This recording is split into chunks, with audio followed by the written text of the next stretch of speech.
I'm a psychologist. I'm a psychologist from Esther Therapy Center, and I'll be facilitating our today's session.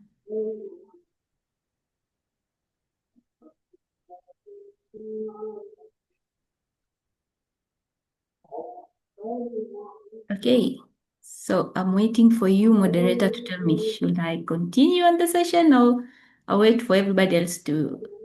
Yes, you can proceed, Esther. You can proceed. Okay.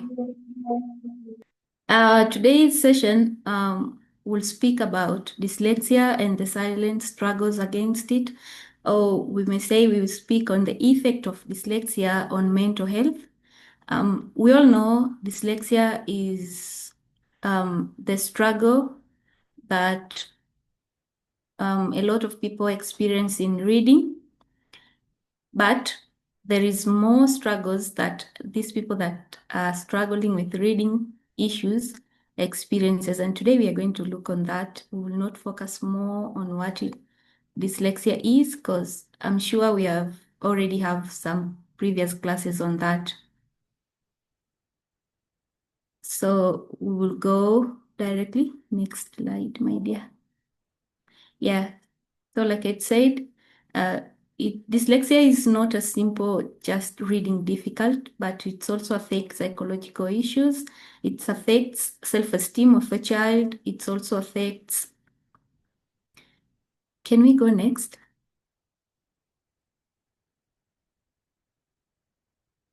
Yes. Dyslexia also affects how a child processes information, receives and processes information in their brain, but also we have seen and we have experienced children with dyslexia as language issues like language decoding issues. They may be delaying in speech, but also they may delay in coding or understanding more than one language in the early years of their life. But also, we have seen they have troubles in their memory, but also all of these affect the academic issues because, as we have said previously, that dyslexia affects the reading part of the child, but the impact of dyslexia is not only in the academic impact that is so visible and everybody is concerned with. The impact of dyslexia goes far more and damage psychologically. Like, we all know how we can visualize a child that is 4 years old and cannot speak more than 10 sentences, maybe, or cannot read one sentence at least in a school. It's so frustrating in such a way that a child is so frustrated, a parent is more frustrated, and the teacher is more surprised and frustrated. So you can see the child is more exposed to an environment where everybody will be like, how comes you cannot make one sentence clearly and you're in a certain level, maybe? Like everybody assumes that this is a common milestone in 4 years, 5 years, 6 years for a child to have already been developed, by this child is somehow behind that milestone, and everyone is condemning instead of just seeking to understand why exactly the child seems to be far as the other peers are. So we'll be looking at the psychological effect or psychological damage that this child uh, will have gone through. Sepi, can you help me with the next slide? Okay, there are several research that has been done in different continents, and we have seen that researchers have shown that individual with dyslexia has higher rate of anxiety, and this is just because they know exactly far behind, I'm lagged behind in reading. So when you push this child or you push an adult with dyslexia just to come in front of everyone and read, we all know that it's common for everybody to be anxious in a new faces, in a new environment, or in a new thing that you're supposed to do. So it's they experience, I can say, twice or thrice the anxious that we expect for a normal peer or a normal adult to experience. So for them, it's more than like going back to the memory of I cannot read my sentence clearly. It more goes more to the memory, like the first time I wanted to read this, all the noises around, all the laugh that people made. So they experience anxious, but also they experience depression just because there seems to be less in a community, like there seems to be more behind, and sometimes they're considered to be slow learners. Some of them they have been called or bulled around like you are the slow learner, you cannot make your grades are not worth it, you are demerit in our school. Sometimes we may feel they are demerit in the family. And so we can all picture like being in an environment where you feel yourself like you're not belonging there already, but people are still condemning you like you could have done better. You have done all things that you think could have helped you to just fit in an environment, and people are like you are not doing enough, you could have done better, you should have figured out. We are living all the understanding part for a child to come and understand like, okay, what is really going on with me, what is wrong with me, because the parent has already come to the part of just condemning. Why are you not reading? Why am I paying school fees and you are not going like everybody else? Why are you always waking up too early in the morning and going to school, just wasting my money, wasting people's time, and you can't even make one sentence clear? We can all figure how much that is depressed to a child, but also due to all of that misunderstanding and misleading sentences and all the judgment that these kids are receiving, we can see their self-esteem goes low. So they sometimes they can't even stand and talk. It's not always that they have delays in speech, but because of all of things, labeling and everything that we have been doing to them, their self-esteem has gone low. So they feel like I can't even talk, or even if I talk, my sentence will not make any sense. So when we see we have another case like PTSD, which is high compared to the other neurotypical peers, the burden itself of experiencing that, because we know when we speak of PTSD is post-traumatic event, or post-traumatic experience that we experience, but for somebody with PTSD is like they are experiencing the thing now. So when you talk about a dyslexic child speaking in front of the class or just receiving an exam results, and you know exactly my result will be low. So he or she experience like he just go back to the time that there was a harsh treatment, or there was whatever the mislabeling or anything that was being done to him. So he will experience the same experience as if the thing is happening now. So this kid will have panic a lot, sweatings, and a lot of other symptoms that we can see them with. But we can just say that mental health burden does not just arise from dyslexia itself, but actually, when you speak to these peers, you come to find out that dyslexia itself can be heavy, but most of the time, the issues of the mental health does not arise from that itself. It's a misunderstanding that the family's members are misunderstanding them, the misunderstanding they receive from school, the misunderstanding they receive from their safe part, like there was just somebody they're looking at, maybe a friend, a mother, the father, somebody they were like, okay, this is my personal friend or my person I can run to. But then the person does not understand him or she. The labels that they have been living with, like you are not, you cannot read, you cannot go far, you cannot. The only thing that have been heard is you cannot has been much repeated to their ears. Like, okay, so they even fail to try something new because whenever they feel like, okay, I can try this, the sound of you cannot always come back to their ears, like, okay, I cannot. And also, just to repeat failure, we can all just take a moment to remember the time that we have failed. We have put our effort and hopes like we are going to make in one thing, and then suddenly you have just come to a realization like, okay, I've failed in this. We can all take that feeling.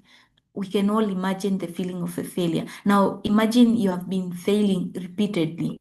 Like you have failed once, you have failed twice, you have tried and tried, but you keep on failing and failing and failing. So, this is just so much for a child to take it up. Can we go the next slide? Yeah. So we have seen that these children, most of the families and schools have been labeled them or identify them. They are like they are not careful enough, they are lazy, they are unmotivated. But behind the motivation that we would love to see into the eyes of the kid is the struggle that they are going through. Behind the unmotivated face that we are seeing, unmotivated person that we see, like they are unmotivated, it's the they are representing their struggles, like we are struggling, we need help in this. So this happened to them long before even they have been identifying their they can identify whatever they need. Like even before a child understand I need help in doing my studies, or even before a child understood that my self-esteem is going low, then they have been already been labeled like you're careless, you're lazy, you cannot do it. Look at, they have been compared to their siblings. Look at your siblings, he's younger than you but doing good, or younger than you or bigger than you, or the peer next to you has all the advantages that you're having, but look at them, they're doing more, they're far away from you. So this is what they really experience in their day-to-day life. And so how exactly are we going to help them now that we have understood, like, okay, this is what i- is going on in their mind, or we have risen some awareness, or among ourselves we know what is going on, then how can we really help them? The only thing that is has been proven by several research is early identification will always provide a way through, because when we know they have the learning differences, for me, I love to call dyslexia as just a learning difference. It's not a real problem, it's just a learning difference that they have. So if we identify it earlier, maybe in early standards, early age of school, then we can intervene with a lot of stuff that can help them. Like, well, let's assume maybe a child is being identified to be dyslexic. I know that studies supports for us to say that the child is really having dyslexia after the age of 8. But let's assume that we have seen the signs in the age of 4, maybe, or 5, and we have already understood that they learn in a different way. We have already provided a different learning mechanism or methods to them. Like a teacher is there to help them in a different way of learning and understanding. This will help the child to not go through the labels, to not go through the misunderstandings. Like, should the self-esteem of a child will not go run to low part, because the teacher will be there to support her or him early, and the parent will be there so early to support the labeling part will we could have just go, and we could have prevent the negative self-conception number of which a child could have. But also, if we integrate mental health support early, this will help. So when we recognize a child has a learning different at early stage, or we have just recognized at any part that we have recognized and we integrated a support, a mental health support, a psychologist or a counselor should have just be able to address the other psychological effects that a child has been going through apart or related to dyslexia, and could have we could have just come and deal with shame.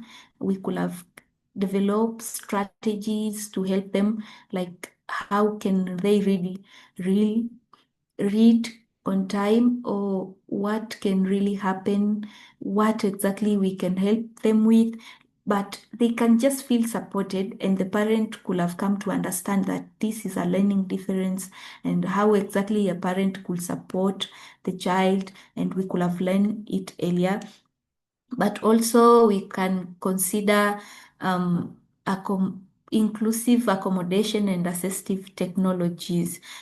When we identify dyslexia at early stage, we can understand maybe a child cannot go through the process of writing, but can type, can use assistive technology, or cannot read but can listen to audiobooks. So the child can learn from the audiobooks instead of reading the normal books that we all have. But also the child can do maybe a oral exam instead of doing sitting for an exam like everybody else in the class. But also we can have accommodative, like speech to text. Maybe a child can know how to say a word but cannot spell the word. Then the speech to text technology could have helped a child to understand, okay, when I say this, then the spelling of this is 1, 2, 3, 4, could be very easy for them to learn.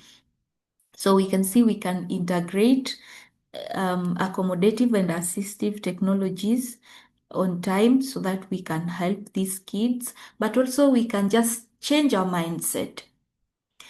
We can just go to the fact that we have to change our mindset. Instead of labeled the child like you cannot read, you are not doing enough, or you can just, we can change our mindset like the teachers around kids every day. We can be like, okay, we have encountered a child who cannot read.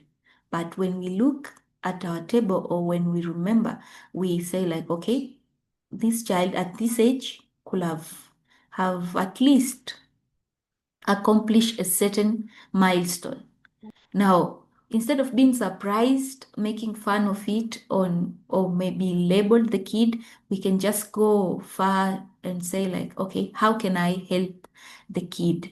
I understand some of the schools we might be lacking the assistive technology with us, but we can innovate and help the kid around the materials and accessible things that we have in our school. Like we can do more, like we can just help them to count maybe tangible stuffs like this is 1, 2. We can make one number in a block maybe, or we can just write in a bigger exercise book, or in anything, or we can even use a mirror to just show whatever the kid is seeing and what exactly is supposed to be seen. So we can be supportive instead of being judgmental to the kid. And I think when we tend to be most supportive is when we help them and we just prevent them from entering into any psychological tortures.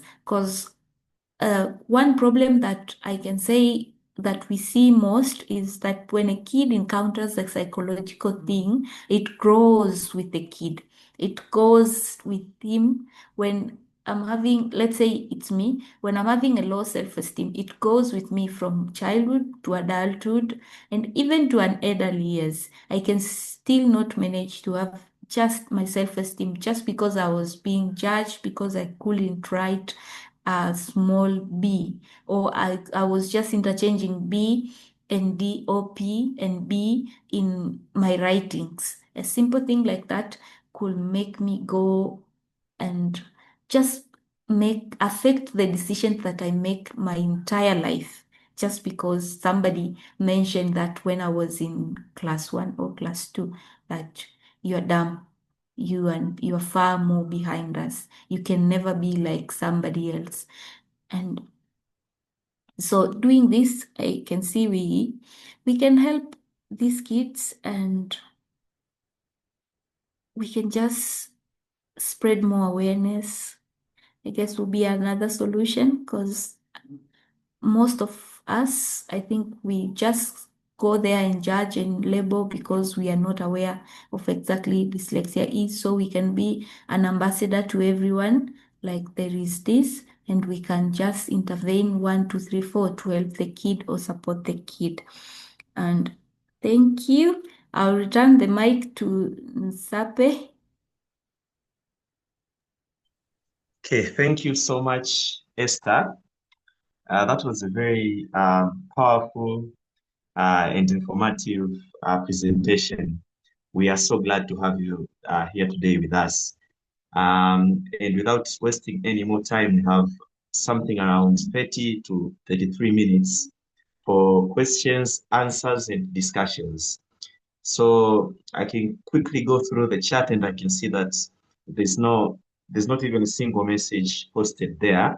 So I'm looking out for the hands, guys. If there's anyone who has a question, a suggestion, or an idea that he or she would love to share with us, kindly welcome. You can just unmute your mic and say something to us, or you can raise your hand if you wish.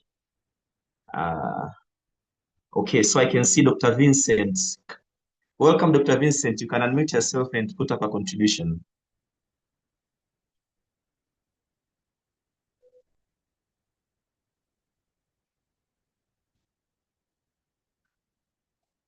Dr. Vincent, Hello? you're welcome. Yeah, can you hear me? Yes, we can hear you. Thank you. Happy New Year. Happy New Year. Fine. Now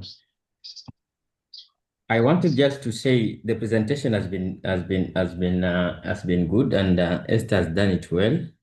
And I just wanted to add some things on this, that she has talked of a new term, learning differences. So things are changing in special needs. And if teachers are in this forum, it's very important for them to hear and listen that things are changing from the issue of calling and tagging students as students who cannot do it, and students who cannot perform, students who have intellectually or mentally handicapped and the stuff. Things are changing. This is what you call in special education current trends. So that is a big plus, learning differences. Then there's something that she has mentioned which we need to move out away from. This issue of labeling. People are still labeling our children that this is a child of who is mentally handicapped. He can't reason, and teachers end up giving up. It means that we are still based on the medical model of disability studies, which is so wrong, and we should see how best can we move from this model toward the social and moral model of disability studies. So it pains when we are still labeling our children and calling them that these are children with disabilities. We are using terminologies like disabilities, impairment, handicapped, and the stuff. We need to transform, and we need to also view these children from a perspective that they can perform based on their ability and not how they present themselves. And there's something else that's a reinforcement, which she talks about in terms of bringing personalities together. So these personalities, again, a question that we should also ask ourselves in a scenario where we have, government schools where most of our children are learning, because to bring a psychologist in speech and language and the stuff might not be easy.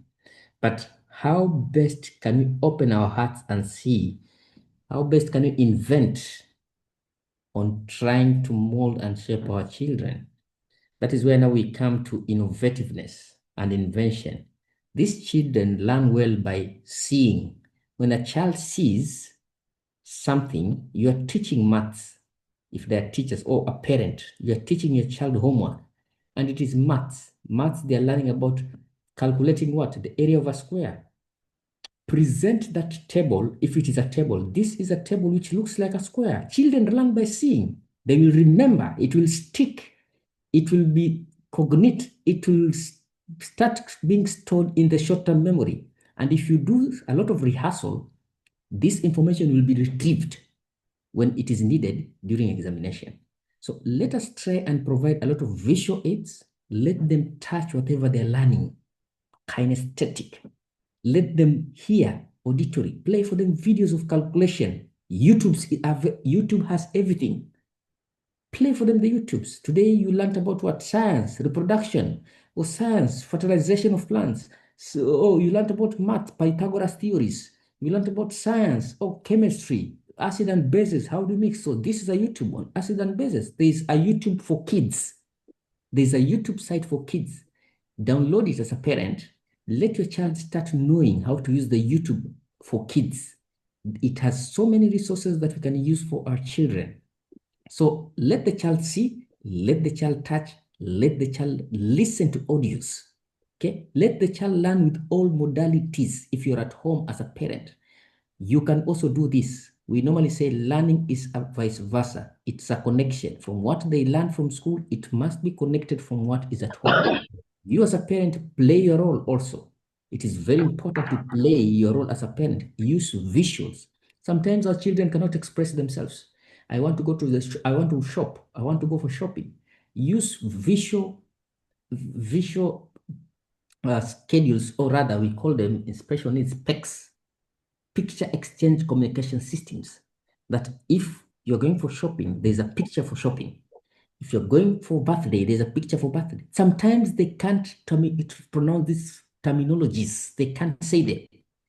So we need to provide them with visuals that you want this. If immediately the child points, don't force the child to say that terminology. Don't force the child to say the vocabulary. You already know that, oh, he needs to go to the bathroom, or he needs to do shopping, or he needs to go for a trip.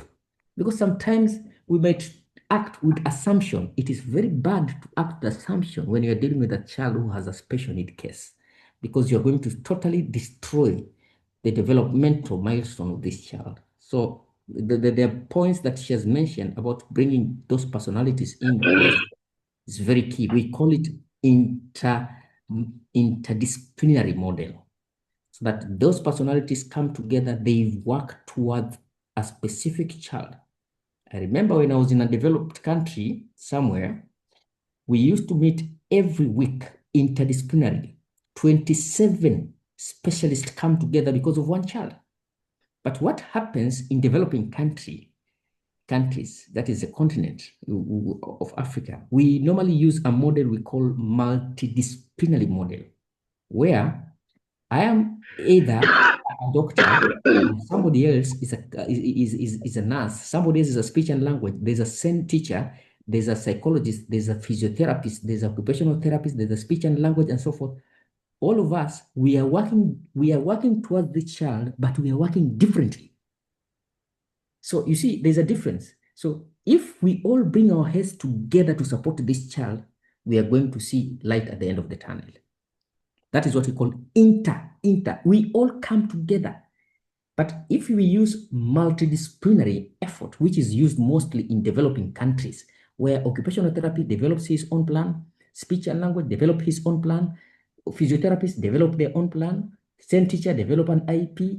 Okay, I mean, speech, if it is a teacher, general education teacher develops his own plan, behavior therapist develop your own plan. So you see, everybody has their own goal.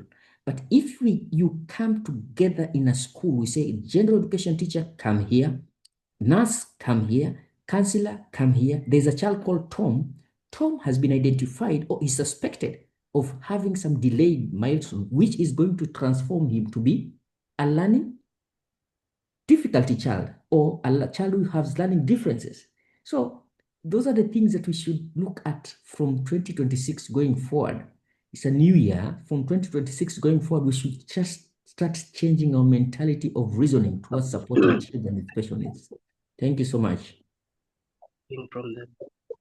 Thank you so much, Dr. Vincent, for yet another powerful contribution. Of course, for those of you who don't know Dr. Vincent is also one of the members of the board of directors for Dyslexia Tanzania. So he has been so dear to us, and he has been putting up very constructive contributions in our online school. So perhaps I can read a few messages that I see on the chat. First and foremost, Ken Suzanne says, hello, thank you for the presentation. And she's happy to learn from you, Esther. So that is a compliment that goes to you, Esther. And she has put up her phone number on the chat. She says she's a music teacher working with learners with disability. She would love to work with you in the days to come. So Esther, you can connect with Susan later on. Her number is on the chat. And another message comes from, this is Hannah. Hannah says, thank you so much for the valuable insights. May I please ask if there are any tools you'd recommend for assessing students with dyslexia? Now, this is a question on assessments. So if perhaps, Esther, you can't take it, we can have anyone from the floor who can help us with this question from Hannah. Are there any tools that you would recommend for assisting students with dyslexia? Anyone who can, of course, Esther? Hello. Yes. What I'll say to Hannah is first, before looking at the tools, maybe we can go first for assessment, because most of the parents that I meet, they have just met the symptoms and signs, but they have not really met the professions to do the assessment first. So we must go and confirm that our kids are really having dyslexia, and then we can have assistive tools from there.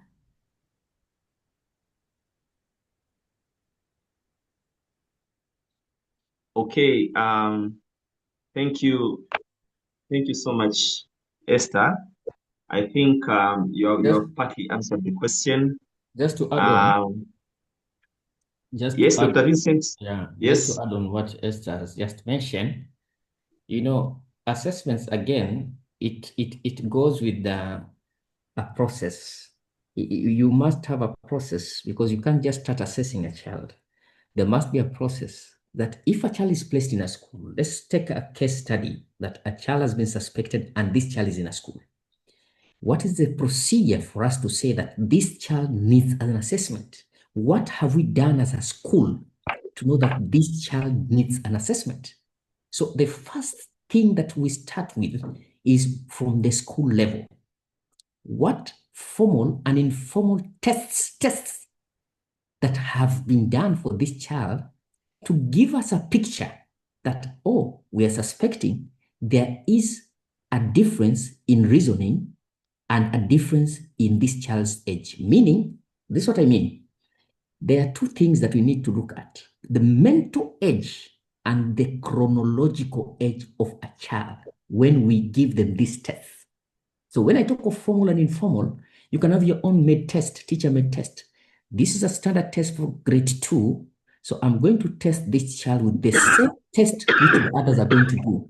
What am I testing in this case? I'm testing his mental ability to think and reason like a grade 2 child.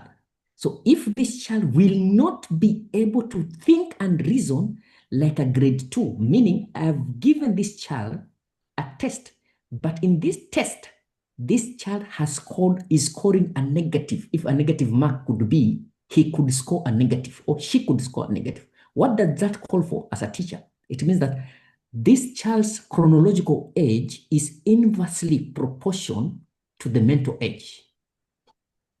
It's a bit complicated, but we need to understand for us to go now for the assessment, which Hannah is asking about.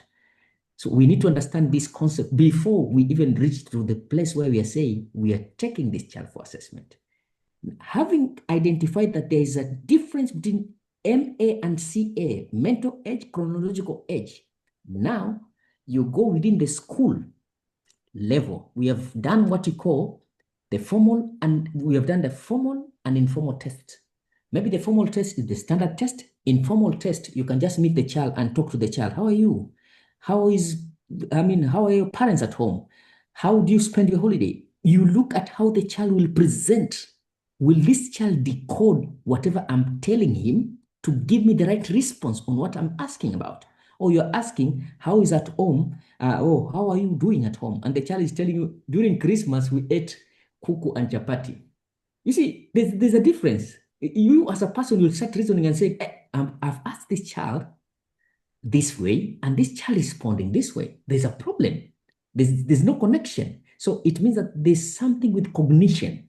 So the mental age of this child is something is calling. So I need to do what? To go to the next step. What is it? Now we have a processes in the school.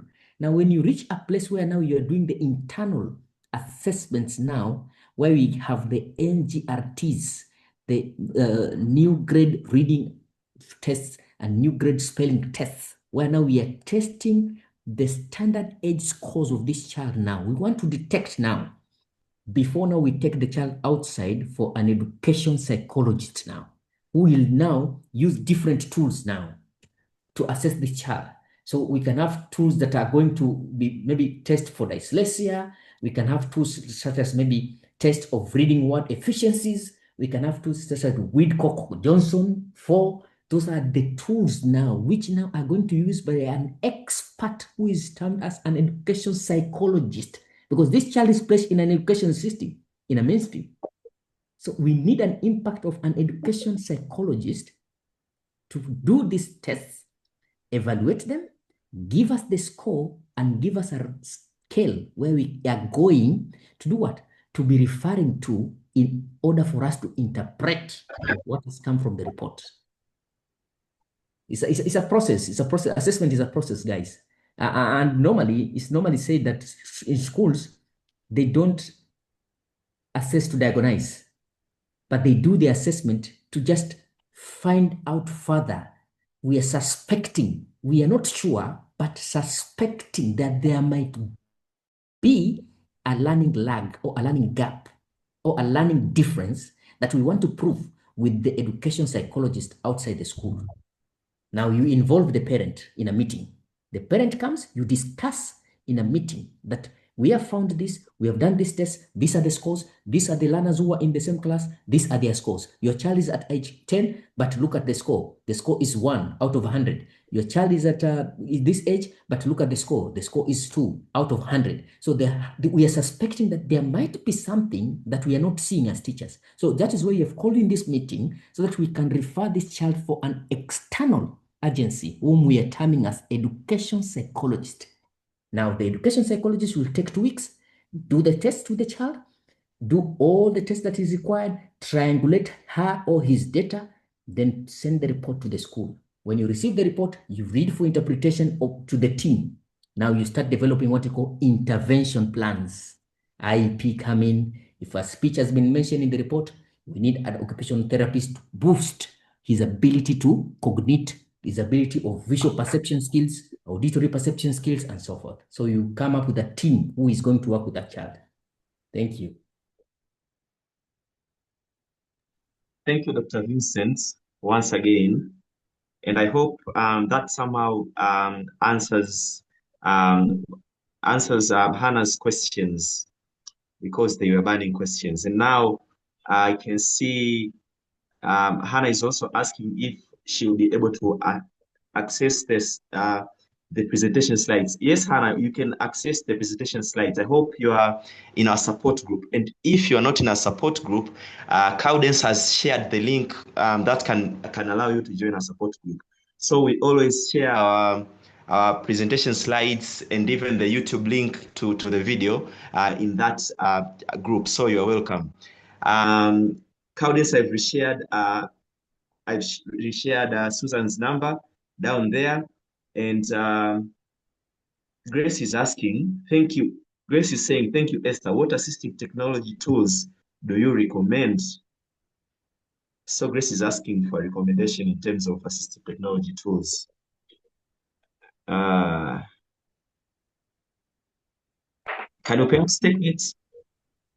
When we say assistive technology, we mean there are apps that can go speech to a text or text to a speech, that can help a child to know this sentence means what, how is it written, can help with spelling, but we have apps that helps the child with spellings.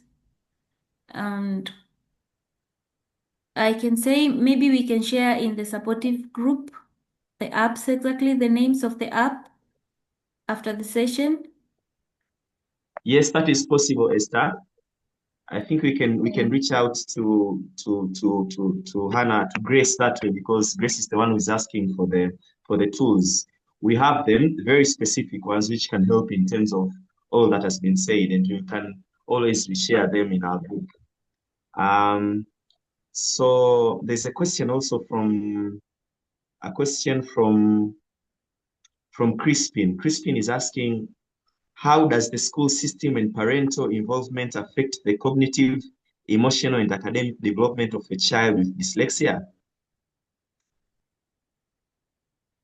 Esther, can you take that? Okay.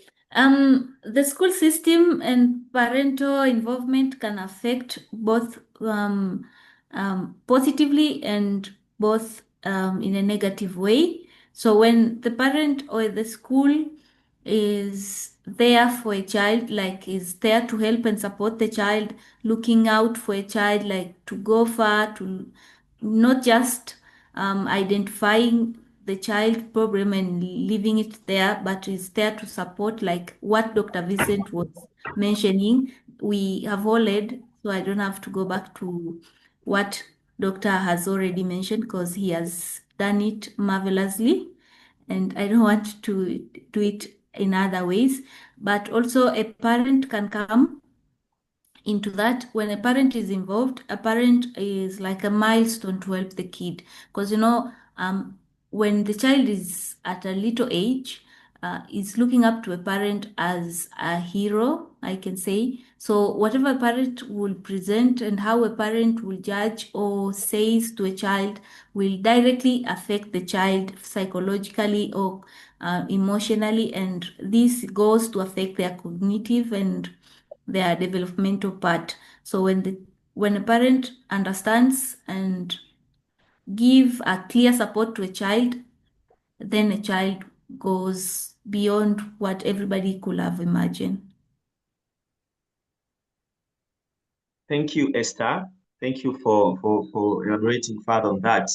And I can see Caudence's hand is up, but before moving to Caudence, there's a message from Fausta.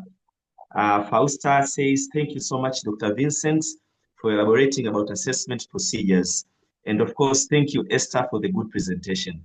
So thank you, Fausta, for those compliments. And I can now move to Caudence. Caudence, I can see your hand was up. You're welcome. Thank you so much, Nsape, for moderating the session. And I just wanted to say something about assistive technology. I think many people have joined the support group recently, but we, as Dyslexia Tanzania, part of our objectives is how we can use assistive technology to support children with learning differences. And we are collaborating with Enuma. I don't know if you've heard about Enuma. It's a program where a child learns as they play. There are like more than 1,000 books. They can hear the books. I mean, it's like speech to text, text to speech. So they teach two foundational subjects, which is English and math. I decided, because my son has dyslexia, of course, for the old members, I have struggled with him a lot. And last December, I decided to test Enuma application, and I have only amazing things to say about it. His speech has greatly improved, and he's actually now reading better. He's doing much better. He has improved in all areas of his studies because, as you know, learning is basically English and math are foundational subjects in anybody's education. So I can recommend Enuma. It's an app. You have to have an iPad because you purchase a license, and the license is only $50. Once you purchase that license, the child learns through levels up to 24. My son is only, I think, level 10, if not 9, and I can see amazing things about his education. And this license, you can use it for 2 years. So I highly recommend it because it has worked for my child. And it's a collaboration we have entered with Empower 3. They are the owners of this app. And this app has won an award. It's won a prestigious award as an edutech. So for more information, you can contact me. And this has worked for me, and I'm sure it will work for your son because the many books, the more material you expose to the child, the better, because they will get used to it and they can hear what the person in the app is saying. They are told also to pronounce what they are hearing. So it's really an amazing thing that I recommend. That's for assistive technology. And I wanted to say that any experts in the platform, I've seen there's a music teacher, so we do these sessions twice monthly. Last year we were doing every week and attendance was very bad, was not amazing actually. But this year we decided let's reduce the number of lessons and see what will happen. So today we are about 20 on average, and this is good. So next Tuesday, we don't have a session, but the other Tuesday we will have. So 2 sessions every month. I welcome all the new members. Don't miss, we have learned a lot. As a parent, right now, no school can take advantage of my son, no school can take advantage of me because of the sessions I have gotten through this Dyslexia online school. So I highly recommend that you don't miss the session and come with a friend, somebody you know needs this. And it's actually everybody in the community. We all need this awareness because you do not know how this information will help you. I also wanted to say that Esther has been one of the persons we have collaborated for a long time. She has a therapy center. And actually, Esther attended to my son as well. This is why collaborations are very, very, very important.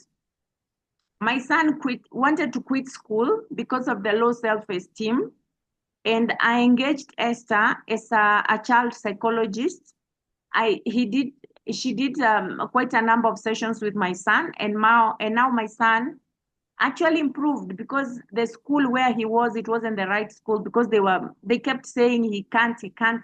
There's nothing they thought he could do. But when he was in the hands of Esther was really helpful. So I recommend that if you have a child or you need help, feel free to contact Esther. Esther has a therapy center called Esther Therapy Center. Esther, thank you so much for offering to share your knowledge with us. And Esther is found in Arusha. I'm sure she can even do online. So feel free to contact Esther. And also, if you're in the platform and you have a skill that you can share, you see what Esther's done. We don't pay. So you volunteer like Esther's volunteered to share your knowledge. And probably through sharing, people can know more about what you do and you can get business from the participants of the meeting. Or it's also good to share knowledge. You don't always have to charge for what you do because as an organization, we are also not funded. So we are also doing this to help the community. And this actually started just like I was looking for support for my son, and I realized many people are going through this. And now from the support group that we have, it grew into an NGO, Dyslexia Tanzania.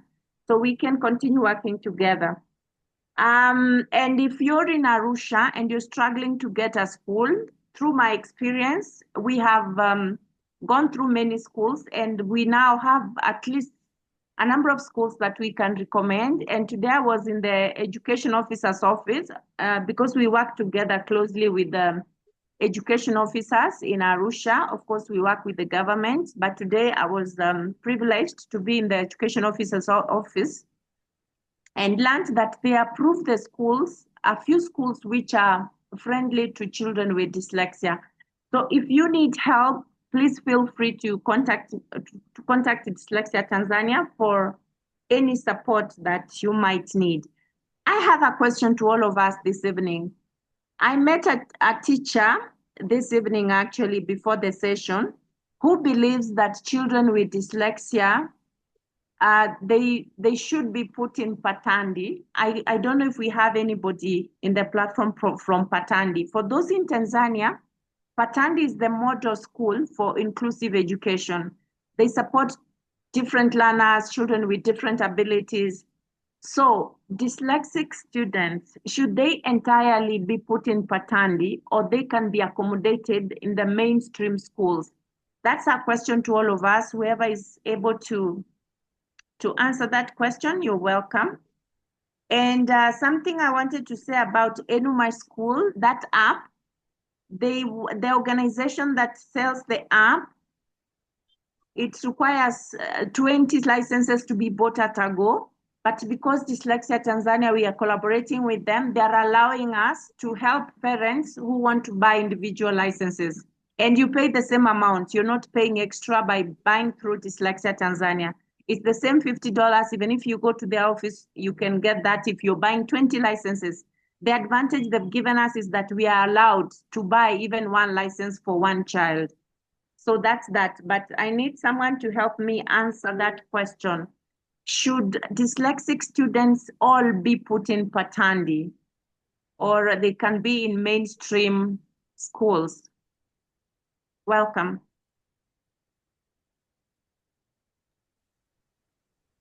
Thank you. I don't think if it is right for all dyslexic students to be attending a Patandi, but they can go to schools, other schools or normal schools, I can say. But the thing is, we must make sure that school has a system to support them in learning and not judging them. So if the school is there to support, they can go there, because there is somewhere, somehow, when they don't attend special needs school, they feel accommodated and fitting into the environment.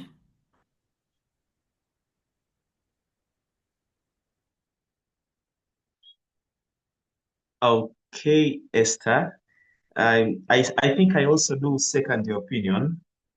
I think it is better for them to just be sent to those mainstream schools. And if the systems in those schools are improved and the teachers are equipped to handle them, it is better they are mixed with non-dyslexic students. I also share the same view personally.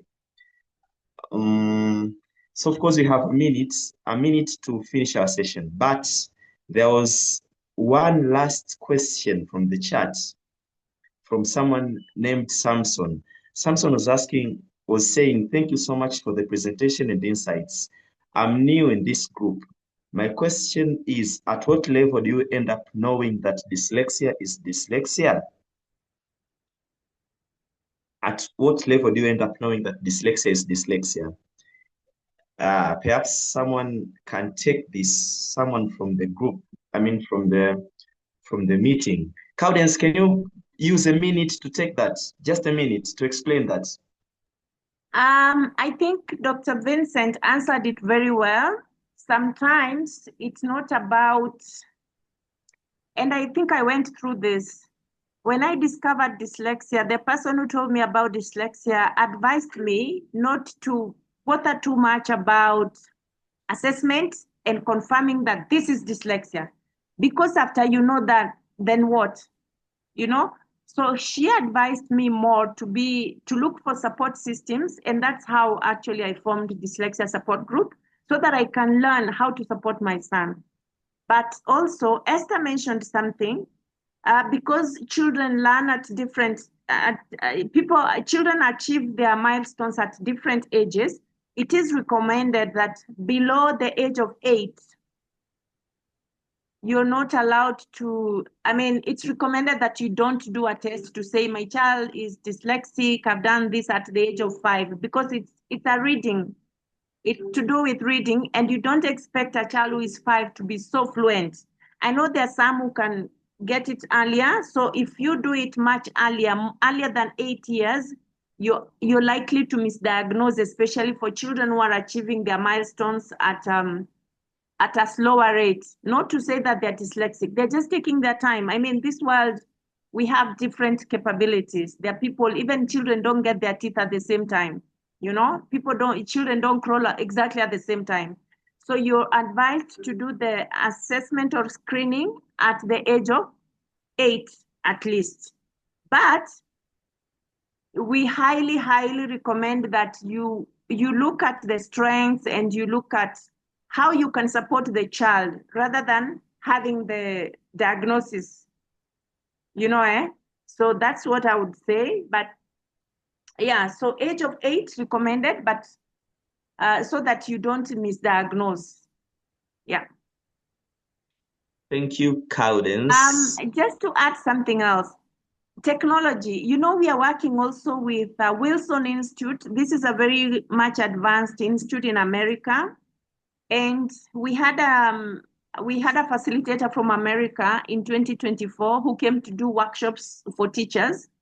And she mentioned something that technology has made us discover. She said that with the current technology, it is possible to check a baby in the mother's womb and know that there is a risk. There's a possibility that this child will have dyslexia. That's how technology has taken us. Even from the time the baby's in the stomach, there's possibility to know that there's a likelihood this child will have dyslexia. But let's not rush into labeling them, saying this and that. We should be more on the support side. Thank you, Cowdens. That was powerful yet again. And so we are 3 minutes past 9. Oh, so I just want to give just a minute or 30 seconds to our speaker for today for her final remarks. So Esther, you can just wrap up or say anything in 30 seconds or a minute. Thank you. I'll just emphasize on the use of professions that we have in our communities. Like we know, professions like ours are not always the run-to professions, so we can just learn more, explore more to get help from our communities. And saying that, I'll speak a bit about our organization. It's a therapy organization that's provide more of services that we do family and relationship counseling, but we're also doing cognitive behavioral therapy. We do depression therapy. We do mentorships and trainings, but also we do assist in psychological issues. So if you're in Arusha or in Dar or even outside of Tanzania, don't hesitate to reach out. We can just do what we can do, but if it's out of our hands, we also love to refer to other expertise that we work around. Thank you. Thank you so much, Esther. Thank you for joining us today, and thank you for sharing this presentation with us. To each and everyone else in the group, in the meeting, thank you for joining us, and we'll share the material slides and the video to this session on our WhatsApp group. So I hope each and every one of you has seen a link to join our support group. You're welcome. And thank you for joining us today. For those of you who have joined us for the first time today, we really welcome you to keep on joining us. We'll be having these sessions this year, as Cowdens said earlier, twice a month, bi-monthly. So you're welcome. Thank you for supporting us, and have a good night. See you after 2 weeks.